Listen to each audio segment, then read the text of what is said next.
Chiro here for Umbra Games with a review of Stranger of Paradise Final Fantasy Origin, available on PS4, PS5, Xboxes, and PC. Stranger of Paradise is published by Square Enix and developed by both Square Enix and Tecmo's Team Ninja, the studio that brought us the Xbox and Forward Ninja Gaiden games, as well as more recently the Nioh series. That's why a lot of people said at first glance the game reminded them of a Souls-like, Dark Souls, when more accurately they meant a Nioh-like, which people also said that about Nioh. Stranger of Paradise is primarily an action game, and in a few ways is similar to Nioh, but there isn't a stamina bar, and you don't lose anything on death. But Nioh's map-based level select functions similarly. You start the game meeting Jack, your playable protagonist, who is always angry, and he goes on and on about his sole purpose being to hunt down chaos. You visit Cornelia Castle, which if you're familiar with Final Fantasy lore, is from the very first Final Fantasy game. In that game, the four heroes of light are tasked with hunting down the four fiends, re-energizing the crystals of light, one for each element, earth, fire, wind, and water, before facing the archdemon Chaos. This game has some definite parallels, but no, it's not a retelling of one, but I guess this could be a little spoilery, is kind of a prequel to it. And no, this isn't Final Fantasy 16.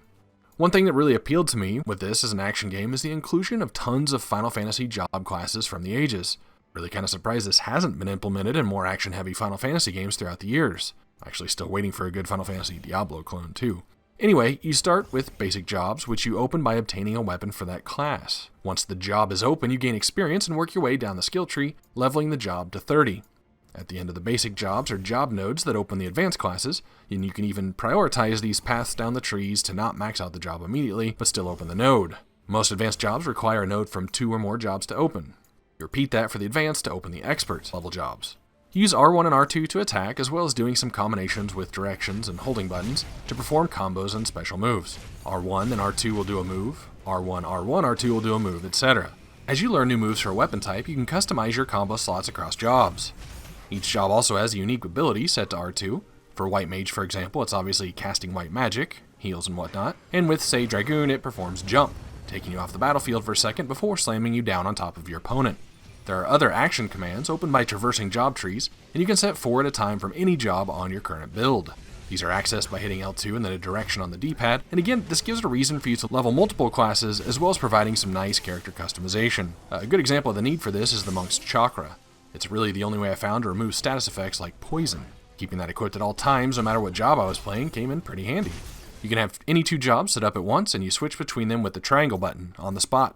Each build you have can also set its own equipment. Well, it wouldn't be a Final Fantasy without MP, which you'll see as the segmented bar under your HP bar in the lower left. On the action difficulty, which is basically the game's normal, you'll begin a stage with 2 bars of max MP and can increase it in a couple of different ways. But upon death or a few other situations, it will deplete.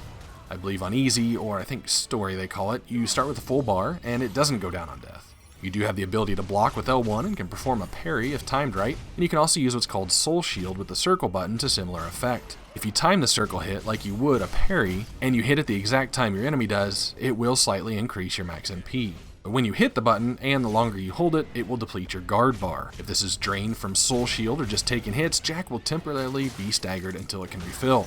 Enemies also have a guard bar, which you deplete when you hit them, and even more so when you knock them with an ability. When that's gone, they'll be staggered as well. With them also, you'll see their guard bar filling back up. If you press circle on them while they're down, you'll soul shatter them with an enemy unique move, doing damage to other enemies in the immediate vicinity, and also fully eliminating the rest of their HP bar. This is another action that slightly increases your max MP. Your current MP regenerates every time you land an R1 hit, so sometimes getting an enemy staggered like that and then beating them a bit is a good way to get a little recharge. You do also have an evade dodge roll you can do, but it definitely didn't seem like you had very many invincibility frames while doing so, if any, putting a higher emphasis on getting those perfect blocks and soul shield blocks. I did often find myself getting into a pattern with each weapon, finding a combo finisher that would stun an enemy, then pretty much just stuck to that because it worked. But ultimately that really did kind of make the game feel a bit monotonous and just kind of brainlessly hack and slashy. The fact that the same R1, R2 move would literally work on every enemy you encounter didn't really vary up the challenge, but it was nice beating up a plethora of traditional Final Fantasy enemies. Per Nioh and Souls-likes, you have a potion count, which is 5 minimum, and on resting at the cubes, as they're called here, not campfire or shrines, and choosing to rest and refill will respawn any enemies you've defeated in the stage. You can accumulate higher than 5 temporarily by grabbing them from chests, and they're also occasionally dropped by enemies. There's some sort of crazy lag with hitting down on the D-pad to use a potion though. I ended up having to spam down sometimes when I wanted it in boss fights, oftentimes using 2 as a result, but still better than not using a single one. And I know the routine. I've finished Souls-likes and how obviously you can't be in a roll or finishing a move animation when you heal, but still just felt really laggy. If you do die, you go back to your last touch set of cubes. While resting there, it's also your opportunity to apply points from newly acquired job levels, as well as a change to the party setup. And by party setup, I mean you have, in single-player mode, an eventual pool of 4 companions, 2 of which will fight with you at a time. They also have job classes and levels, and additional classes open up through story progression and by completing specific side missions. They do a fairly decent job, and they're especially helpful if you need them to draw aggro for a second, which you can do fairly reliably by hitting left for one and right for the other on the D-pad, which will put them into an ability burn mode, and it usually does a trick. If they fall in battle, you can revive them at the expense of a potion, and healing abilities will also help them stay topped off. There are 8 different weapon types total that all function fairly differently in attack speed and overall strength, and have their own wide variety of unlockable abilities. There are also 5 armor slots, with some pieces of gear that will take up 2 of those.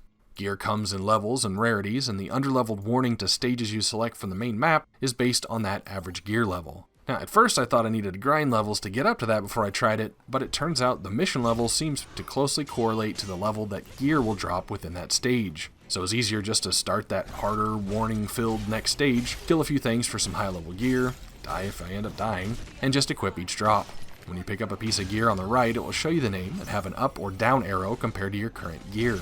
So I basically would just watch out for that, and every couple or few, I'd hit the options button, go to battle settings, and hit touchpad to auto-equip the new gear. Now, I'm sure as you face in-game, which I think this game was built pretty heavily for, gear selection could be a little more careful and exacting, but it's actually kind of an annoyance going through the main campaign. Gear drops a lot, and you can only hold 500 pieces at a time. There's about every 2 stages, I'd have to go to the smithy and break down some gear, which gives you materials with which you can upgrade. But through the course of the main game, you're going to practically have a replacement piece of gear in the time it takes to just visit the smithy and apply the buff. Now, I made this slightly worse for myself, and then I wanted to keep a unique piece of each gear set because, well, I don't know, reasons. So sorting through the list of 500 and dropping the lowest level one each time, sorted by top, just got kind of old.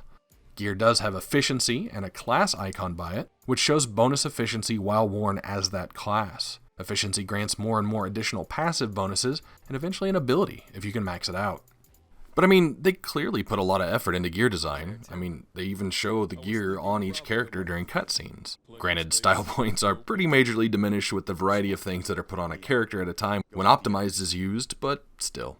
One other slightly crazy thing was Team Ninja's decision to buck the normal color trend of gear rarity. I can't remember at this point if Nioh was the same way, but blue is the lowest, then yellow, then green, then purple, then orange. That's the 1 to 5 star scale, and I don't think I really noticed it was that way until about halfway through the campaign, but again, it barely matters to the campaign with that optimize button.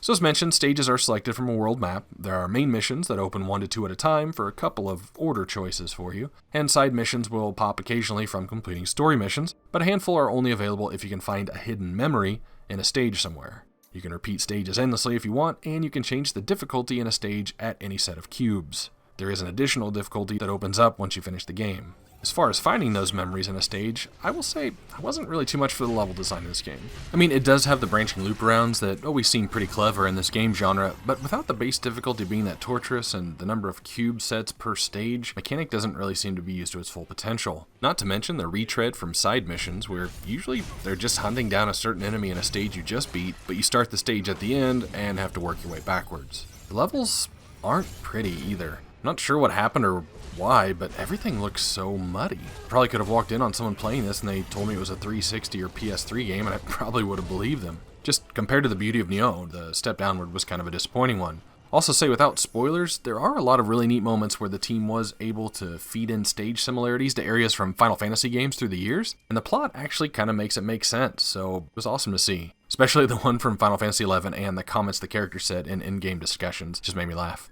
One other oddity, during stage selection, you can go to Cornelia and talk to 6 or 7 NPCs. There are several sets of dialogue you can scroll through that open after specific main missions. The dialogue is really shallow. I mean, it doesn't really enrich the lore at all for me, and it was kind of a nuisance feeling like I should and had to go through each one when it was available. I wonder if at some point there was an overworld or maybe a way to visit and walk around Cornelia at some point, because the talking is limited to Cornelia, no other city.